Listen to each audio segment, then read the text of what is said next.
It's deep digging and facts finding. It's raw and undiluted, but inspiring and incisive. It's engaging, at times daring. On this table, the political round table.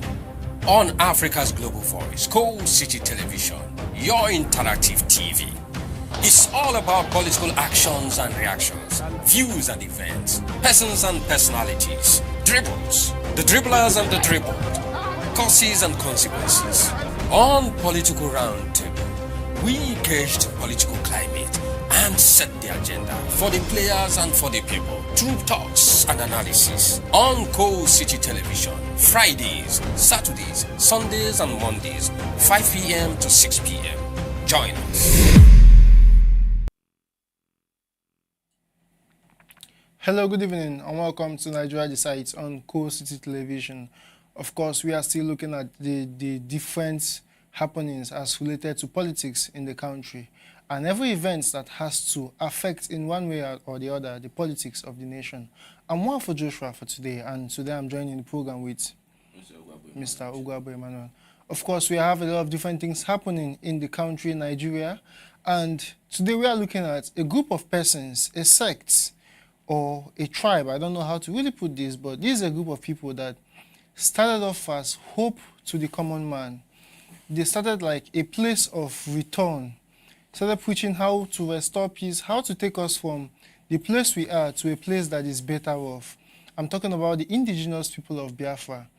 Because as of 2023 that we are in, last year, the National Institute of Economics and Peace released, of course, the national list or something for every form of terrorist organization in the world. And to our least imagination, the indigenous people of Biafra were listed 10th in that very list in the whole world, with Boko Haram just appearing 7th. That's 3 places away.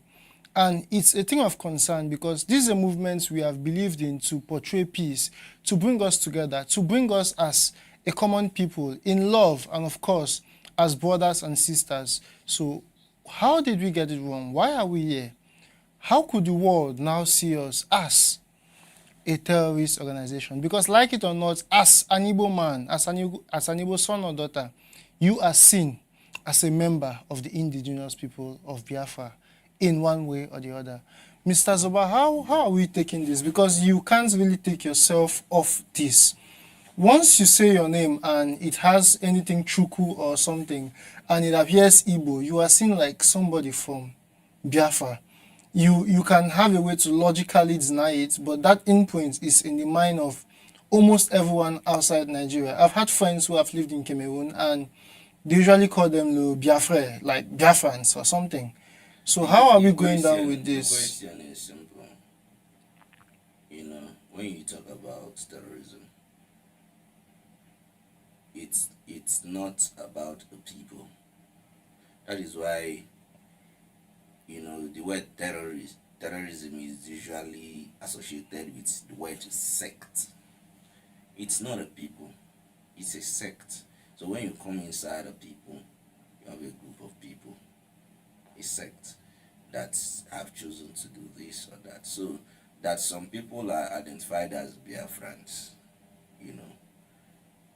is different from that some people are identified as IPOB.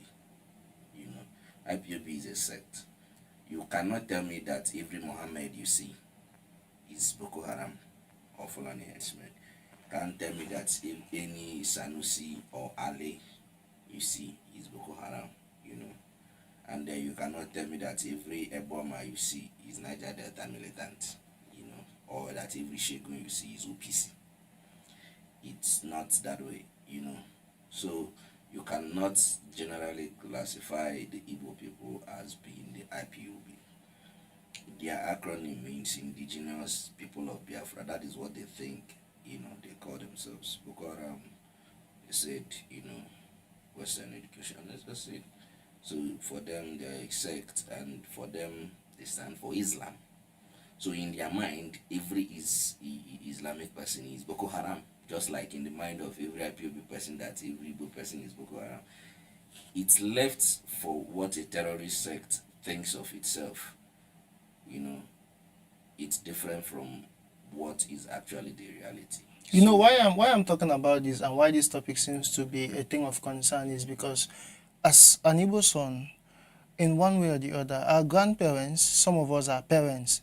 There are some people who their dads, their parents, their mom were not just victims, they were actively fighting in the Biafran war.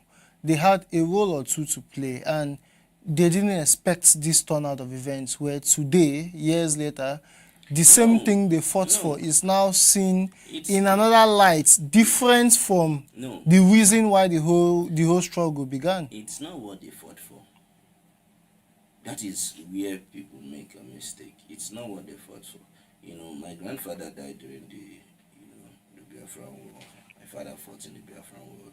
You know, I lost nearly 7 uncles to the Biafran War. So, and these people did not just die or sustain, terminal injuries. Some people starved of kwashiorkor. They did not do all these things, for a certain reason that is being portrayed in the media today as indigenous people of Biafra. You see that, the events and activities of